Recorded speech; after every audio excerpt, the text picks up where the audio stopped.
What's up, guys? It's time to get some unique rankings going up in here. We're gonna do 2 for pregnancy horror. You heard that right, pregnancy horror. I got 2 of them, okay? We're gonna start with the first one, so let's go.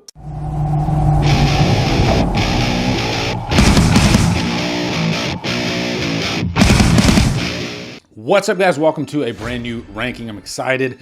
First off, I want to say thank you because I posted on my community page. The rankings have been kind of stale. I do the monthly encasing. Those don't get too much traction for some reason.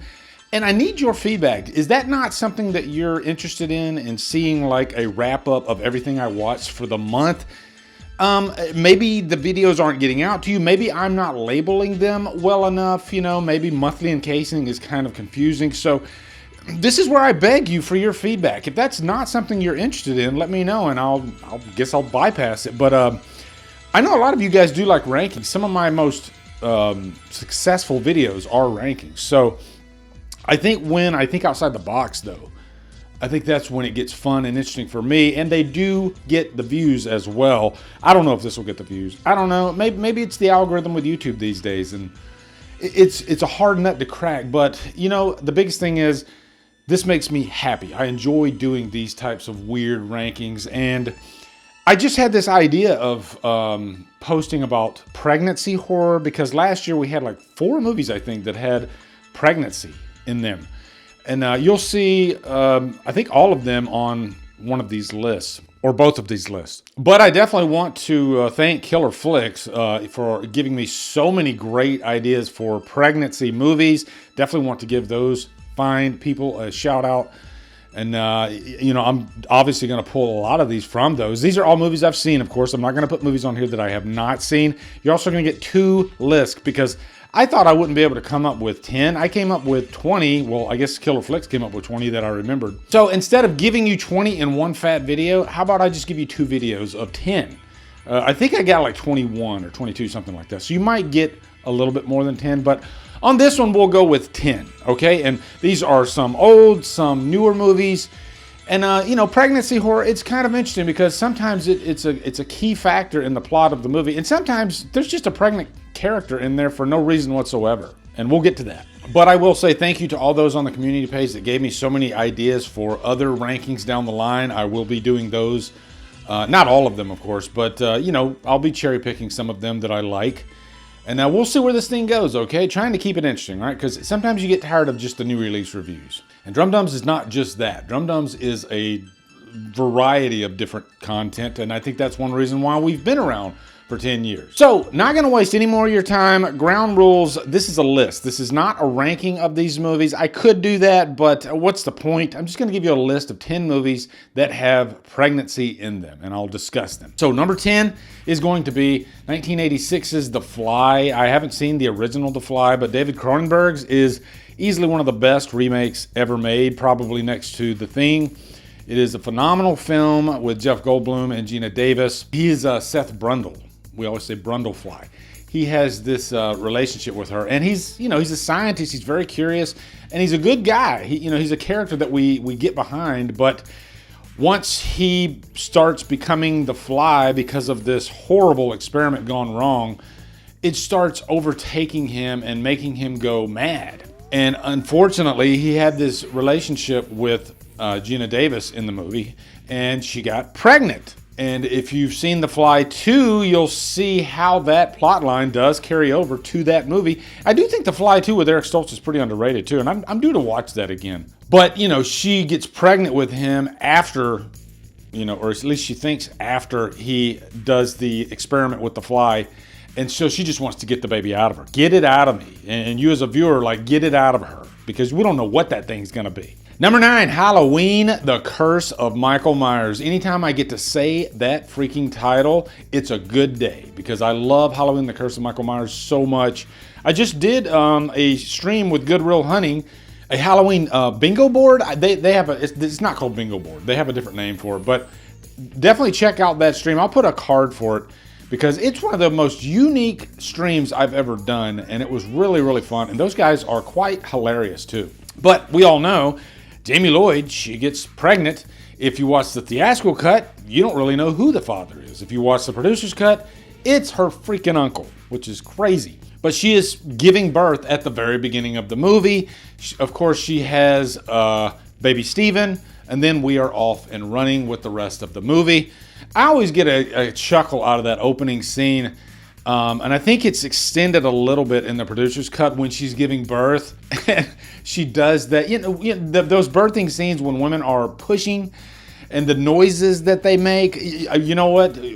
My hat is off to all my female audience for what you ladies go through. JC Brandy's giving it her all, but it does come out a little comedic, you know. And even in my like Blue Myers cut that I made of Halloween 6, I actually like edited that scene and cut one of the woo. I cut one of them out of there. Okay, it was just one woo too many. Number 8, a very underrated movie. Alien vs. Predator Requiem. I said it. Another fan edit that I did of this movie didn't really change anything about the movie. I just brightened it up. You know, I called it my DD fix because I couldn't see the damn thing. But this movie has balls and it is violent. Maybe they heard, you know, the complaints about the previous movie that it was PG-13 and there wasn't enough violence in it. But boy, does this one get graphic and bloody.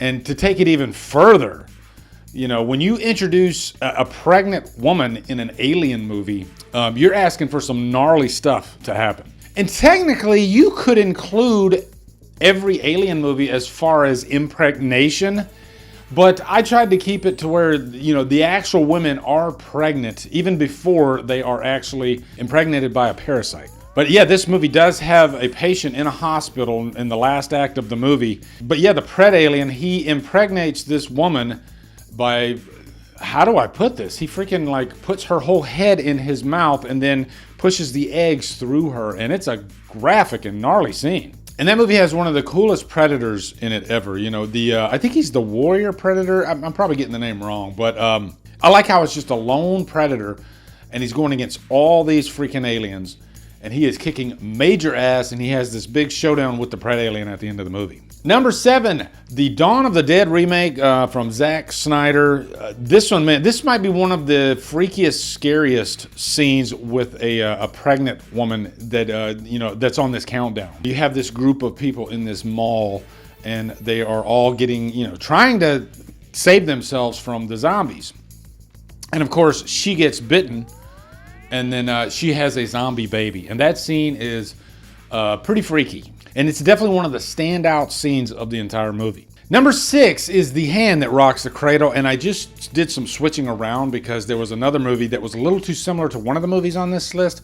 And I wanted to mix it up. So that one was going to be on the other list. But Hand That Rocks the Cradle, now it's on this list. And boy, is this one of the most underrated freaking obsession movies that I think I've ever seen. And it's so unique. This woman, her husband kills himself, and so she wants to get revenge on this family, which the family is completely innocent. You know, the mother, played by Annabella Sciorra, was just completely violated by Peyton's husband. And Peyton, played by Rebecca De Mornay, who gives a phenomenal performance. She is downright scary. She is not to be messed with. But I think there's a lot of pregnancy in this movie because it starts with Annabella being pregnant and going to get an exam, and her husband violates her. But there's also some like flashback scenes of Peyton being pregnant. So pregnancy is a major plot point in this movie for sure. But man, I cannot stress how much I love The Hand That Rocks the Cradle. And it's a movie that I think people are still discovering it to this day, and they get really excited about it. Number 5, The First Omen. This was the biggest surprise of last year. Now, the trailer hooked me. But before I saw the trailer, I thought, I'm not really a big Omen fan. I like the first one, but I probably don't even like the first one as much as most people do. And I didn't really bother with any of the sequels. I think I saw like maybe half of the second movie and then I turned it off. It wasn't my bag. You know, it wasn't like too like controversial for me or anything. Like, no, I love like demon possession type movies and whatnot. But you know, I'm just not the biggest fan of the franchise. And then here comes The First Omen, blowing me away with this trailer that looks very, you know, artistic in nature. And I'm not, you know, just an artsy-fartsy type movie guy, okay? I love all types of cinema. I love popcorn movies. And this one had an artistic touch to it, which I really love. But also, as far as the pregnancy goes, there is this scene when a character is giving birth, and what comes out is pretty gnarly. And I remember everybody in the theater just kind of curling up into a ball when that scene was happening. It's not for the squeamish. There's some controversy about this movie too, because it doesn't have the birth by the jackal, which is the original Damien was born of a jackal, from what I hear. I didn't even remember until people started talking about it online after the movie. But this movie just has a phenomenal performance by Nell Tiger Free, especially in the last act, when you just get a really physical performance where she's like convulsing and just gives herself over. I love when an actor just does that. They give not just their vocal performance, but their whole body over into a role to just add to the horror of the movie. Number 4, Friday the 13th Part 3, and I had to make a confession on Killer Flicks. I posted that I didn't even know that Debbie was pregnant in the movie, because this is a movie that it's a slasher movie with Jason, where the first time he dons the hockey mask. A character being pregnant in this movie was not necessary at all, and to make matters even worse, Debbie gets killed.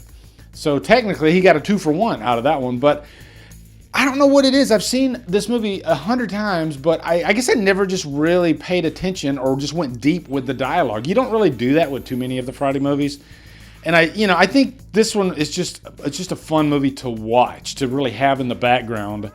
And it's got great kills. And this was the very first movie that literally scared the crap out of me when I was like 10 years old, and I'm watching the scene where Jason squeezes the guy's head and his eyeball pops out in 3D. I just never ever paid attention to what the characters were saying in this movie, funny enough. But if you would have told me that Debbie was pregnant, I would have never even known it. Somebody in Killer Flicks mentioned, a lot of people mentioned this movie, and I was like, what? Wait, and I had to go back and think, and then I literally typed on like Google AI, who is the pregnant character in Friday the 13th Part 3? And sure enough, it pulled up Debbie. So I guess Debbie's pregnant in the movie, and it made me want to go back and watch Friday Part 3. Maybe I'll do a revisited for it. Who knows? I've been kind of randomly doing revisiteds for Freddy and Jason, throughout. I did them in order for all the Halloweens, but I do need to do revisiteds for the other 2 of the big 3. And I hear that she mentions that she's pregnant quite a few times in the movie. Let me know in the comments. I know she mentions in the van because she's not supposed to smoke weed.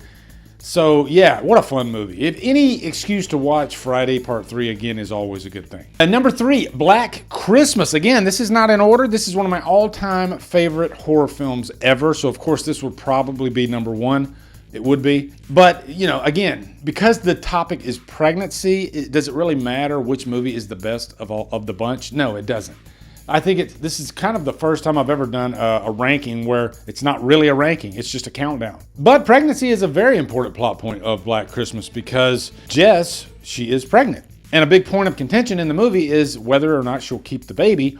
She doesn't want to keep the baby, and she's telling Peter, her boyfriend, I think his name's Peter, she doesn't want to keep the baby, which is very controversial, by the way, back in 1974. But Peter's, he wants to keep the child. So Olivia Hussey, God bless her. We lost her.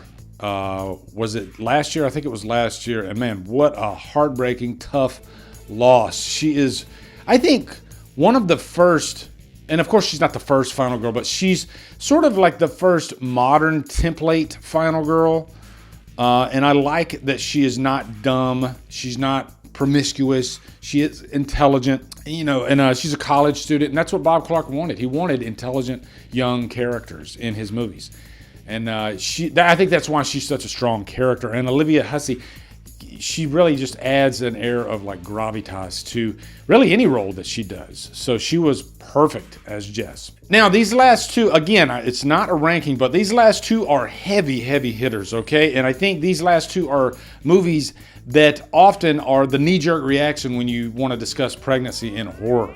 Okay, so number 2 is Inside, the French horror film. I can't believe I haven't reviewed this yet. I did watch it for the first time, I believe last year. And boy, is this movie a gut punch. It is really tough. And you have this woman that wants to steal the child from this pregnant woman.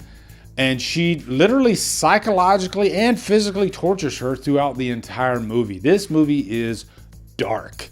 It does not hold back. It is French horror through and through. And that's one thing I love about French horror is it's some of the most graphic, horror out there, and they do not hold back. Buckets and buckets of blood in these movies, but even underneath all that blood and everything, inside it's a heartbreaking story, and I think it's beautifully directed. And if anything, it's definitely a conversation piece. You could have a discussion about this movie after watching it, but I like that. Like most French horror movies, it does not hold back. It just goes for the jugular, and it's not for the squeamish. This movie is not for everybody. And number one, can you guess? It is Rosemary's Baby. I think another controversial movie outside of the movie because of Roman Polanski directing it, but also inside of the movie because that scene in the middle of the movie where the devil is impregnating Rosemary. Even still to this day, that scene is pretty damn creepy. And what I love about this movie is the restraint. It chooses to focus more on story and character, and Rosemary, how she is just constantly being controlled by everything around her through this entire movie, perfectly fitting in with, I guess, the 60s, that day and age, and how this was sort of, you had the civil rights and all that stuff going on. I think younger people were wanting to be heard about their issues that they were fighting for. And so this movie kind of fit right into that. And I think that's why Roman wanted to just really focus on the control aspect of this movie, and how any scene of horror, visibly is that middle scene where she's being impregnated by the devil. But everything outside of that is more subtext. There's nothing visibly on screen that is like going to scare you. It's what she's going through and the very nature that she is pregnant with the devil's child. Man, I love Rosemary's Baby. I think it is one of the greatest horror films ever made, still to this day. It's like a warm blanket when you watch it, Just a beautifully directed movie. So that's it, guys. That is the first 10 of the pregnancy horror, and I got 10 more, and I tried to give you a variety in here. I got some newer ones on the other list too, and some older ones. But let me know what you guys thought of this, and if you want to give me some other ranking ideas in the comments, I would love to hear them. Think outside the box. Give me some crazy shit, okay? Also, be sure to come over to Killer Flicks, where we talk horror all day and every day, and on Fridays, Rudy Fever Fridays. Follow me, Drumdums, on my social. Support me on Patreon. Become a channel member. Buy me a coffee. Anyway, guys, thank you so much for watching. Have a good day, and Drumdum out.